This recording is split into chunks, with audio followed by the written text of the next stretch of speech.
कहानी का नाम आखिरी मोड़। हिमाचल इलाके में रहने वाले गांव वासियों पर हर समय जंगली जानवरों का खतरा बना रहता था।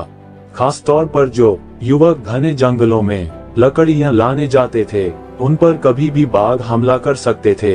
यही वजह थी कि वे सब पेड़ों पर तेजी से चढ़ने उतरने का अभ्यास लिया करते थे। अभ्यास गांव के ही एक बुजुर्ग दिया करते थे, जो अपने समय में इस कला के महारथी माने जाते थे।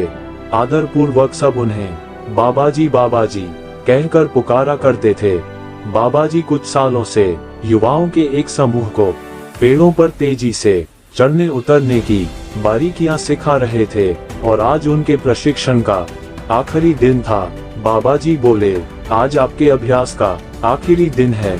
मैं चाहता हूँ आप सब एक बार इस चिकने और लंबे पेड़ पर तेजी से चढ़ उतर कर दिखाएं। सभी युवक अपना कौशल दिखाने के लिए तैयार हो गए। पहले युवक ने तेजी से पेड़ पर चढ़ना शुरू किया, और देखते ही देखते पेड़ की सबसे ऊंची शाखा पर पहुंच गया। फिर उसने उतरना शुरू किया, और जब वो लगभग आधा उतर आया तो बाबाजी बोले, सावधान, जरा संभल कर, आराम से उतरो, कोई जल्दबाजी नहीं। युवक सावधानी पूर्वक नीचे उतर आया। इसी तरह बाकी के युवक भी पेड़ पर चढ़े और उतरे, और हर बार बाबाजी ने आधा उतर आने के बाद ही उन्हें सावधान रहने को कहा। ये बात युवकों को कुछ अजीब लगी, और उन्हीं में से एक ने पूछा, बाबा, हमें आपकी एक बात समझ में नहीं आई।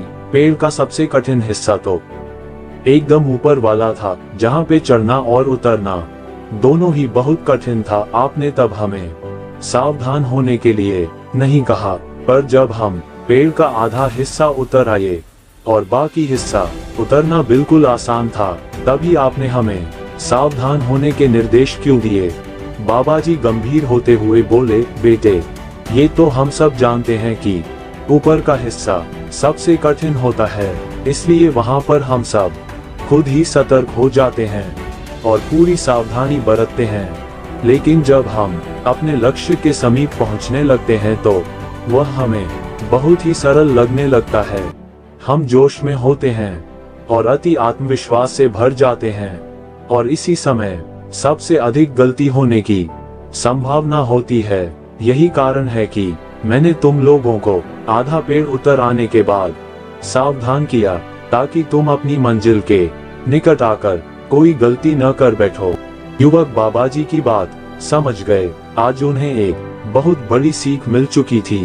तो दोस्तों, सफल होने के लिए लक्ष्य निर्धारित करना बहुत ही जरूरी है, और ये भी बहुत जरूरी है कि जब हम अपने लक्ष्य को हासिल करने के करीब पहुंच जाएं, मंजिल को सामने पाएं, तो कोई जल्दबाजी न करें और पूरे धैर्य के साथ अपना कदम आगे बढ़ाएं। बहुत से लोग लक्ष्य के निकट पहुंचकर अपना धैर्य खो देते हैं और गलतियां कर बैठते हैं, जिस कारण वे अपने लक्ष्य से चूक जाते हैं। इसलिए लक्ष्य के आखिरी पड़ाव पर पहुंचकर भी किसी तरह की असावधानी मत बरतिए, और लक्ष्य प्राप्त करके ही दम लीजिए। धन्यवाद।